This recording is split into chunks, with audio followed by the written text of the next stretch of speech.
Hi everyone. Today we are going to read chapter 46, The Fight. So remember, you're going to be doing a stop and jot again today on Padlet. So if you would like to get some sticky notes or a notebook and something to write with and do some stop and jots as I'm reading, that might be helpful for when you fill out your Padlet later. The Fight. Hello, bears. My name is Roz. Oh, we know who you are, said the sister bear. Her voice dripped with sarcasm. We're very happy to see you again.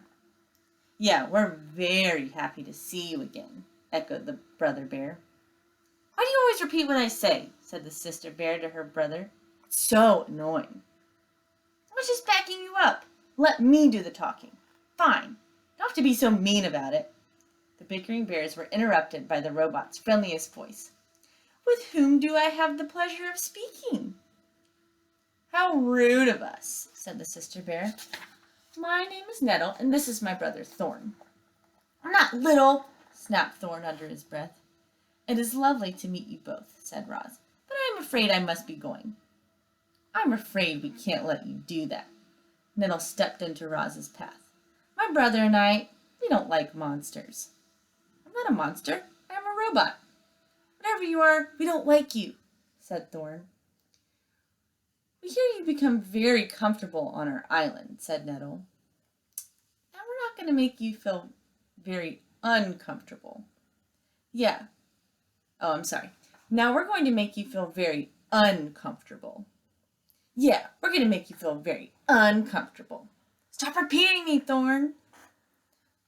Poor Roz was in serious trouble. The bears were closing in on her, but she couldn't run, she couldn't hide, and she couldn't fight. The robot didn't know what to do, but before she could do anything, there was a loud squawk and a streak of feathers. So before we move on, I want to think about my stop and jot from yesterday. So yesterday I wrote that I was wondering if there was actually going to be a fight based on the title of this chapter and what I already knew about the bears. And it turns out, well, so far it sounds like at least the bears want to have a fight. So let's keep reading and find out. Stay away from my mama!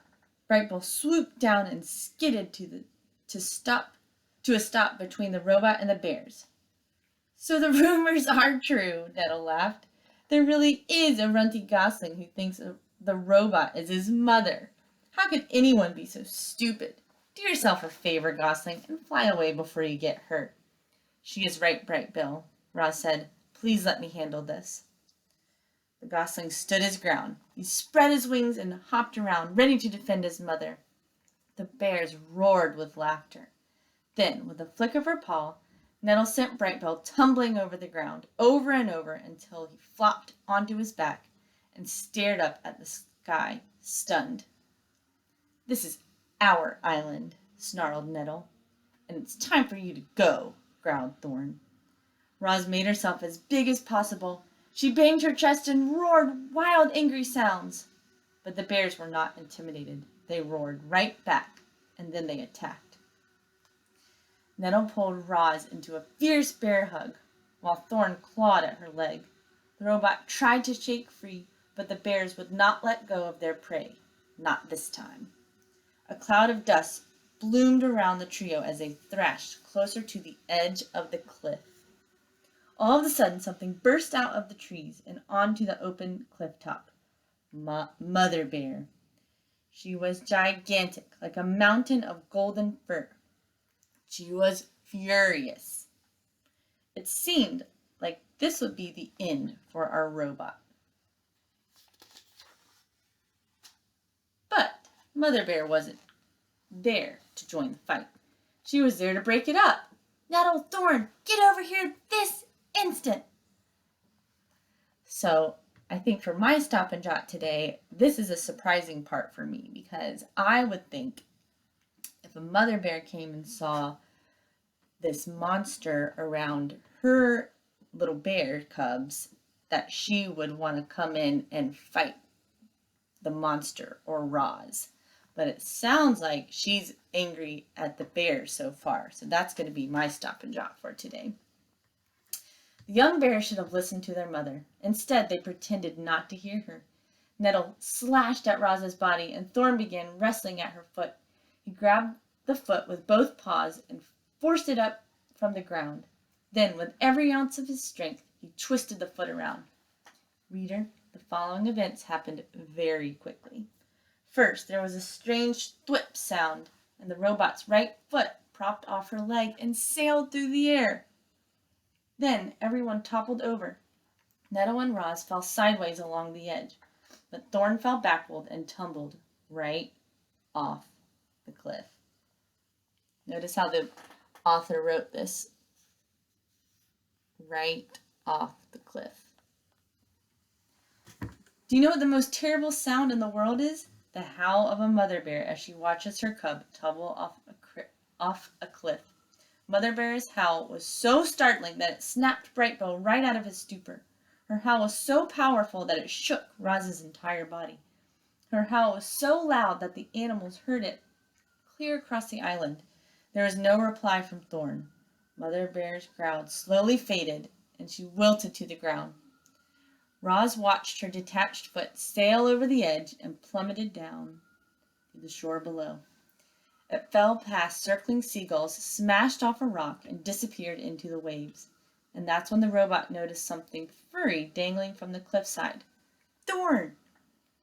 His full weight hung from the tree that was rooted to the rock wall. He gripped the tree tightly in his jaw and looked up at Roz with frightened eyes.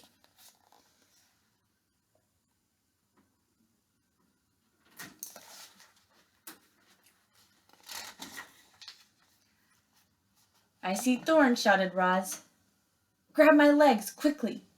Mother Bear and Nettle scrambled to their feet. Each bear took a leg in her mouth, and together they slowly lowered Roz headfirst down the cliff. Thorn whimpered through clenched teeth as he watched the robot approach. Then he felt her strong arms wrap around him and heard her booming voice holler, Pull us up! Thorn let go of the branch and cried, Please don't drop me, Roz. I don't want to die. Don't worry, said Roz. I will not drop you. The next few moments seemed to drag on and on. Mother Bear and Nettle kept pulling on Roz's legs, and more of the robot slowly came into view until a furry golden head appeared, and Thorn leaped into the embrace of his family. Wow. A lot happened in this chapter. A lot of different emotions. A lot of things going on. So you might have some very different stop and jots from this chapter. So let's take a look.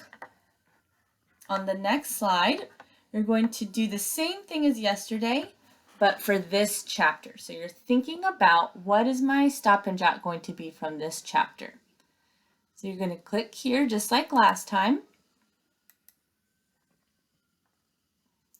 Okay, so the wild robot, this is for Wednesday today. Click on the cross in the corner to add your stop and jot. Don't forget to write your name at the top.